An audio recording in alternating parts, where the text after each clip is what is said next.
नमस्कार दोस्तों, मैं अमित शर्मा। आज हम बात करेंगे फूड बैंक ऑफ इंडिया के बारे में। क्या फूड बैंक ऑफ इंडिया पूरे देश के किसानों को उनकी हर फसल पर एमएसपी दे सकता है? जी हाँ, दे सकता है। फूड बैंक ऑफ इंडिया है क्या? ये विचार कहाँ से आया? ये विचार मेरे पास 2018 में आया था और फिर मैंने इसको 2020 में लिखा पूरा रिसर्च करके, और 2023 में जो मैंने अपनी बुक पब्लिश की हु विल विन राम राज्य में, इसको डिटेल में लिखा है मैंने। ये विचार इस तरह कि किसानों को कृषि कानून से ये समस्या थी कि पूरे देश की कृषि पर प्राइवेट पार्टियों का कब्ज़ा हो जाएगा। फूड बैंक ऑफ इंडिया एक सरकारी बैंक होगा और वो देश के किसानों को उनकी हर फसल पर एमएसपी देगा और सरकार को भी करीब 3 लाख करोड़ का प्रॉफिट कमा के हर साल देगा। ये कैसे संभव है? मैं बताता हूँ कैसे संभव है। सरकार एक पब्लिक सेक्टर अंडरटेकिंग बनाएगी। वो public sector undertaking 6 lakh crore का लोन सरकारी बैंकों से लेगी, प्रोजेक्ट लोन लेगी, और उसमें पूरी गारंटी सरकार देगी।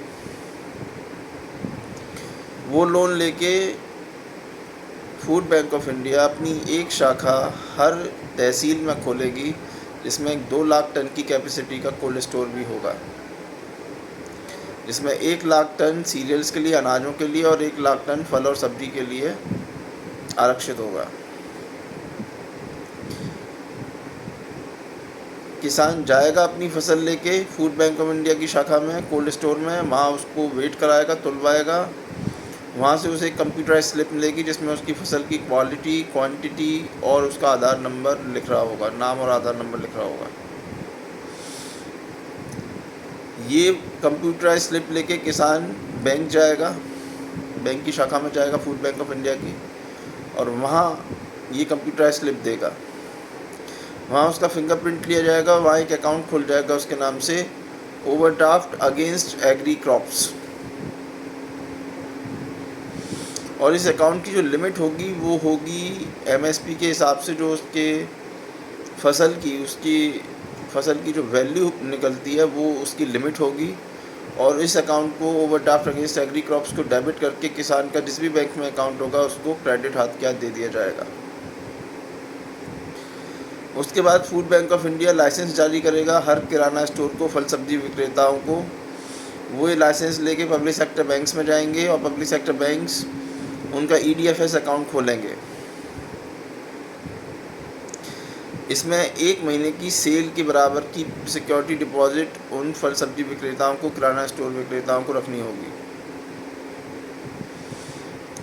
वो फूड बैंक ऑफ इंडिया से माल लेंगे डेली बेसिस पे बेचने के लिए, और फूड बैंक ऑफ इंडिया उनके ईडीएफएस अकाउंट को वहाँ से डेबिट कर लेगा और अपने अकाउंट में क्रेडिट ले लेगा।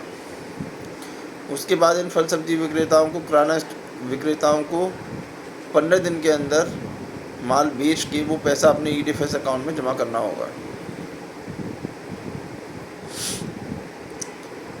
इस तरह से फूड बैंक ऑफ इंडिया 20% ऊपर कीमत पर, एमएसपी से ऊपर कीमत पर फसलों को बेचेगा, जिससे उसे सालाना 6 लाख करोड़ रुपए का बचत होगा। इस 6 लाख करोड़ की बचत में 1 लाख करोड़ रुपए वेस्टेज में निकल जाएगा, वेस्टेज ऑफ फूड प्रोडक्ट्स में निकल जाएगा। 5 लाख करोड़ उसके पास बचेगा। इन 5 लाख करोड़ में food bank of India 20,000 crore का बिजली का बिल भरेगा हर साल का। 40,000 करोड़ रुपए इम्पोर्ट एक्सपोर्ट पे जो से लॉसेज होते हैं उसके लिए रखेगा, क्योंकि इम्पोर्ट एक्सपोर्ट का पूरा right food bank of India का होगा। देश में किसी भी संस्था को, किसी भी कंपनी को, किसी भी व्यक्ति को एग्रीकल्चर प्रोड्यूस के इम्पोर्ट और एक्सपोर्ट का परमिशन नहीं होगा। एग्रीकल्चर प्रोड्यूस के इम्पोर्ट एक्सपोर्ट की पूरी authority food bank of India के पास दे दी जाएगी, और इस पे अनुमानित उसे 40,000 करोड़ का नुकसान होगा इम्पोर्ट और एक्सपोर्ट पे, और 1,30,000 करोड़ रुपए वो अपना जो लोन लिया है 6 लाख करोड़ का उस पर चुकाएगा, और 20 से 30,000 करोड़ रुपए वो चुकाएगा अपने एम्प्लॉइज़ के सैलरी पे। उसके बावजूद 3 लाख करोड़ रुपए का profit food bank of India हर साल कमाएगा, जो वो सरकार को दे देगा। और देश के हर किसान को हर फसल पर एमएसपी मिल जाएगा, और देश में महंगाई भी नहीं बढ़ेगी, क्योंकि food bank of India MSP से केवल 20% एवरेज रेट पर बेचेगा। और जो फल सब्जी विक्रेता है, किराना स्टोर विक्रेता है, उनको भी 10% या 15% का ही मार्जिन लेने की अनुमति होगी। इस तरह से फूड बैंक ऑफ इंडिया एक ऐसा विचार है जो जल्दी से जल्दी कार्यान्वित किया जाना चाहिए। इसको आप सुनिए, समझिए और मुझे कमेंट में बताइए कि आपको कैसा लगा।